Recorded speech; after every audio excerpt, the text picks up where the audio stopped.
Halo, nama saya Vincent Timothy dari kelas 4A Manajemen Perhotelan dan hari ini saya akan menjelaskan tentang bahan-bahan dari bahasa Mandarin yang saya sudah pelajari dari topik pertama sampai topik sebelum UTS.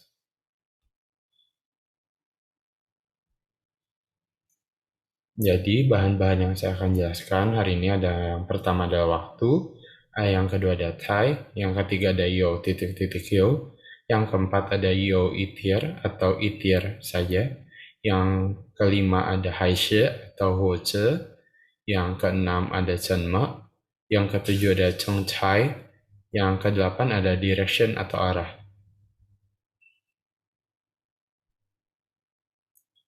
Nah, yang pertama untuk vocabulary untuk yang waktu, yang pertama ada fencong, yang kedua ada ike, ada itu lewat 15 menit, yang ketiga ada pan, yang ada lewat 30, yang keempat ada sanke, itu ada lewat 45 menit, ada chaoshang, yang artinya pagi, ada xiao yang artinya siang atau sore, yang terakhir adalah malam yaitu wanshang. Nah, jadi di sini saya akan menjelaskan tentang waktu. Di sini saya kasih hanya beberapa contoh. Di sini yang pertama ada itian. Nah, tian di sini menjelaskan seperti bahasa Indonesia adalah jam. Jadi 1 o'clock itu itian. Yang kedua ada citian, yang yaitu artinya 7 o'clock. Yang ketiga ada ciotian, yang artinya 9 o'clock. Nah, di sini juga ada yang bawah yang sedikit agak rumit, yang memakai vocabulary yang baru saya jelaskan. Yaitu yang pertama seperti she, tian, she, fencong, yaitu 10 lewat 10 menit. Yang kedua ada she, i, tian, i, ke, yaitu jam 10 lewat 15 menit. Yang ketiga ada san, tian, pan, yaitu 10 lewat 30 menit atau yang kita tahu sebagai artinya setengah 11. Nah, di sini lanjut yang dari tai, yaitu tai mempunyai arti terlalu atau tu yang merupakan kata sifat di sini. Di sini saya menemukan satu pola kalimat saja, yaitu tai plus adjektif plus the, yang biasa digunakan untuk menunjukkan ketidakpuasan. Yaitu saya mempunyai contoh kalimat seperti cecian, ifu tai xiao le. Di sini artinya adalah baju ini terlalu kecil. Jadi kata xiao ini menunjukkan kata adjektif, jadi bisa diganti seperti cecian ifu tai tale yang punya arti yaitu baju ini terlalu kebesaran gitu. Kemudian yang kedua ada yo titik-titik yo. Di sini yo mempunyai arti lagi titik-titik dan juga. Di sini ada dua pola kalimat. Yang pertama lebih ke kata sifat, menjelaskan kata sifat yaitu pola kalimatnya subjek plus yo plus adjektif plus yo plus adjektif. Di sini saya mempunyai contoh kalimat tamen yo kau yo piao liang te. Di situ berarti mereka sudah tinggi, cantik lagi gitu. Yang kedua adalah subjek plus verb plus objek plus yo plus verb plus yo plus verb. Di sini saya mempunyai contoh kalimat 妈妈去市场有买水果有买菜. Mama pergi ke pasar membeli buah-buahan dan juga membeli sayuran.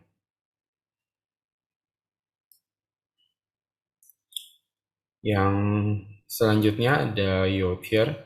Yotier di sini atau yang kita baca yotier mempunyai arti kind of atau agak.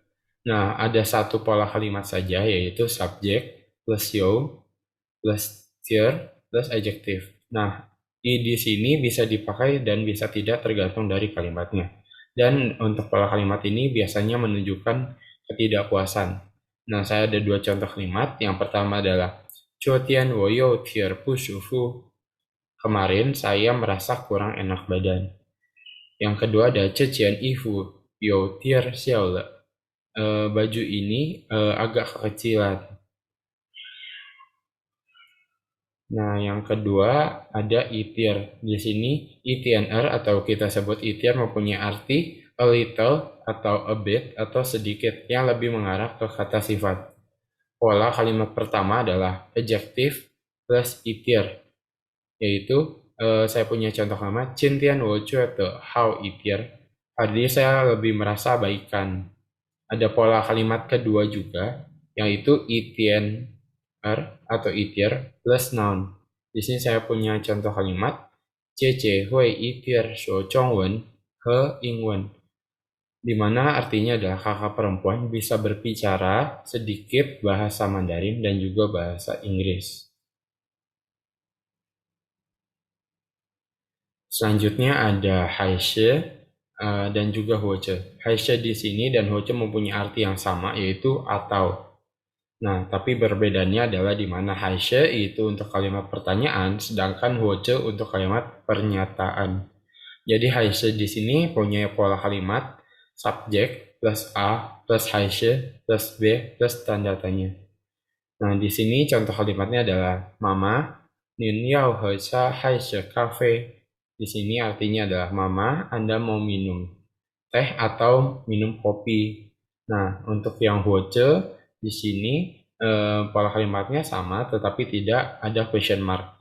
Itu subjek plus a plus hoce plus b. Saya punya contoh kalimat, 你去北京或者去上海，sing 都可以. Nah, di sini punya arti kamu pergi ke Beijing ataupun ke Shanghai, dua-duanya juga boleh. Jadi sebagai pernyataan. Nah, selanjutnya ada cenme. Cenme mempunyai arti bagaimana. Punya satu pola kalimat saja, yaitu subjek plus cenme plus verb, yaitu kata kerja. Di sini saya punya contoh kalimat, 我们去北大harapan大学这么久. Kami pergi ke Universitas Pelita Harapan bagaimana? Nah, jadi jawabannya bisa naik mobil, naik motor, seperti itu. Nah, di sini Ranho ada cengcai. Cengcai mempunyai arti sedang yang menunjukkan sedang beraktivitas seperti itu. Pola kalimatnya ada dua. Yang pertama adalah subjek plus cai plus verb plus objek. Saya punya contoh kalimat yang simpel, yaitu ke cai cita jo. Kakak sedang bermain sepak bola. Yang kedua ada pola kalimat negatif, yaitu subjek plus meo plus verb plus cai plus verb. Di sini saya punya contoh kalimat, 妹妹没有听音乐, 妹妹在看电视. Adik perempuan bukan mendengarkan musik. Adik perempuan sedang menonton televisi. Nah, selanjutnya ada cong titik-titik atau titik-titik. Di sini mempunyai arti dari titik-titik sampai titik-titik. Mempunyai dua pola kalimat juga, yaitu yang pertama menandakan jarak, dan kedua adalah waktu. Yang untuk jarak adalah subjek plus cong plus tempat A plus tau plus tambah plus B place B plus adjektif. Di sini saya contoh kalimatnya ya. 我从医院到大学不太远. Jarak dari rumah sakit, saya jarak dari rumah sakit ke universitas tidak terlalu jauh. Yang kedua ada pola kalimat waktu, yaitu subjek plus cong plus waktu A plus tau plus waktu B plus verb plus objek. Di sini saya punya contoh, 姐姐从9点早上到2点下午学习. Kakak perempuan dari jam 9 pagi sampai jam 2 siang sedang belajar gitu. Nah, di sini ada li yang mempunyai arti jarak. Pola kalimatnya ada place A plus li plus place B plus adjektif atau number. Di sini saya punya contoh kalimat, 北大harapan大学离我家很近. Di sini artinya jarak dari Universitas Pelita Harapan ke rumah saya sangat dekat. Nah, di sini saya akan membahas vocabulary yang tentang direction. Yang pertama adalah Jianpian, habis itu ada Chuomian, ada Hopian, ada Youmian, ada Tuimian, ada Pangpian, ada Wangtianzhou, ada Kuai, ada Ranhou. Nah, untuk penggunaannya saya beri satu contoh kalimat di mana di sini Soalnya adalah dari sekolah XYZ yang ada di sebelah kanan bawah ke bank yang ada di ujung kiri atas. Jadi eh, saya di sini bilang 中 XYZ 大学往建州100米，然后左拐往建州500米就到了。di sini. Sekian dari presentasi saya. Terima kasih.